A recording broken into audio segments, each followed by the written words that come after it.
A very good morning to all of you. I am Anshul Sharma, your biology teacher, and in this video tutorial we are going to discuss the concept of dominance. कि dominance होता क्या है? We know that dominance is a relationship between the two alleles of a trait in genetics. Genetics में एक trait के लिए दो अलील हैं, उनके बीच के रिलेशन के लिए हम डोमिनेंस टर्म का यूज़ करते हैं.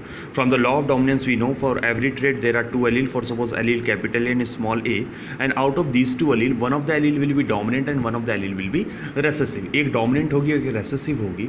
आज हम ये बात करने वाले हैं कि ऐसा क्यों होता है कि one of the Aleel is dominant and one of the Aleel is recessive. एक कोई अलील डोमिनेंट होती है, कोई अलील रेसेसिव होती है. That means today we are going to discuss the concept of dominance. की डोमिनेंस होती क्यों है, दो अलील में से एक डोमिनेंट और एक रेसेसिव होती क्यों है.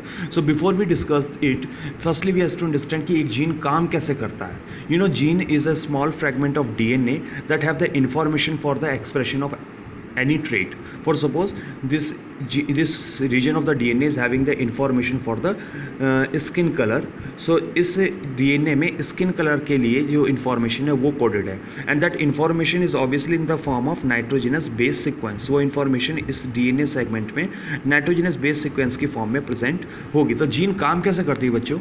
The gene for the skin color, अगर इसने अपने skin color को express करना है, so it will undergo a process that is called transcription. We will discuss about this process in the next chapter.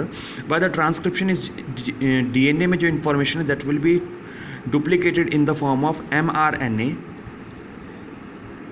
इसमें जो information है वो mRNA में आ जाएगी, and then mRNA will undergo a process, another process that is called translation. And due to that translation, from this mRNA a series of amino acid will produce, and that series of amino acid is a protein. And now this protein can act as a hormone, it could act as a enzyme, and then जब ये enzyme या hormone अपना काम करेगा, then इस gene का expression हमें दिखाई देगा. From here we can see how a gene works. The gene contain the information for a particular trait. That information by the process of transcription converts into the mRNA, and then mRNA undergo the translation, and through the translation the information is converts into a sequence of amino acid, and this sequence of amino acid is a protein that can act as an enzyme, that can act as a hormone, and when this hormone or enzyme will work, the character will express. That means अगर इस gene में information बदलेगी तो इस mRNA की information बदलेगी, और इस mRNA की इंफॉर्मेशन बदलने की वजह से बनने वाला प्रोटीन भी बदल जाएगा.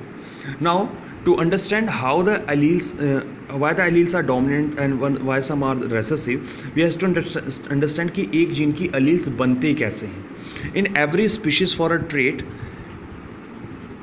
स्टार्टिंग में केवल एक ही एलील प्रेजेंट होती है. That means single allele is there, that means single gene is there. Normal gene ही हमेशा होती है, but there is a thing that is called mutation. Mutation is a term that is used for the spontaneous change in genetic material. That means DNA में होने वाले changes के लिए हम टर्म यूज़ करते हैं म्यूटेशन. तो हर एक स्पीशीज़ में स्टार्टिंग में एक ट्रेट के लिए केवल एक ही जीन होती है, बट उस जीन में म्यूटेशन हो सकते हैं.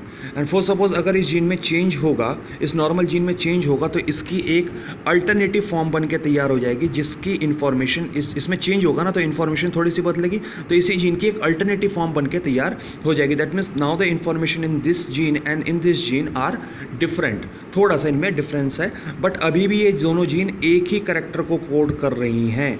दैट मीन्स ये दोनों जीन क्या होगा, एक दूसरे की एलील. तो हमें समझ में आता है कि जो एक जीन की एलील्स बनती हैं वो किसके थ्रू बनती हैं, म्यूटेशन के थ्रू बनती हैं. दैट मीन्स इस जीन से जो अगर पहले एक प्रोटीन 1 बन रहा था, अब इस जीन में थोड़ा सा चेंज होने की वजह से एक नई जीन बन गई, तो इस जीन से अब जो प्रोटीन बनेगा, that protein will be different from the normal protein. नया प्रोटीन बनने लगेगा. That means the normal gene is synthesising the normal protein, but उसमें म्यूटेशन की वजह से, चेंज की वजह से जो एक नया फॉर्म उस जीन का तैयार हो गया, उससे बनने वाला प्रोटीन इस प्रोटीन से थोड़ा सा अलग होगा. नाउ आपको पता है जीन की फंक्शनिंग उसके प्रोटीन के ऊपर डिपेंड करती है. अब ये जो जीन की नई अल्टरनेटिव फॉर्म बनी है, अब ये नई फॉर्म की वजह से बनने वाला जो प्रोटीन है, ये नॉर्मल प्रोटीन के कंपैरेटिवली 3 अल्टरनेटिव्स शो करता है. It could be equally functional to the normal protein, it could be non-functional, and it could be the new gene. ऐसा भी हो सकता है कि नई जीन कोई प्रोटीन ही ना बनाए, दैट मीन्स नो एंजाइम और no protein is synthesized by the new gene. So there are three alternatives. That means a normal allele will undergo the mutation. Due to the mutation, an alternative form of that gene forms, and now this alternative form of gene can produce equally functional enzyme, can produce non-functional enzyme, और ऐसा भी हो सकता है कि वो कोई नया एंजाइम बनाए ही नहीं. और अब इन तीन अल्टरनेटिव के बेस पे डिपेंड करेगा कि ये जो नई अल्टरनेटिव फॉर्म है वो प्रीवियस नॉर्मल जीन के कंपैरेटिवली डोमिनेंट होगी या रेसेसिव होगी. Now let's take an example of pisum sativum. Pisum sativum जो प्लांट है बच्चों हमारा, उसके पास आपको पता है कि एक नॉर्मल जीन है दैट कोड्स फॉर टॉलनेस. तो टॉलनेस प्लांट में कैसे आती है बच्चों? ऑक्सिन की वजह से आती है. Auxin is the phytohormone. That means जो नॉर्मल जीन है capital T, it synthesize a normal mRNA,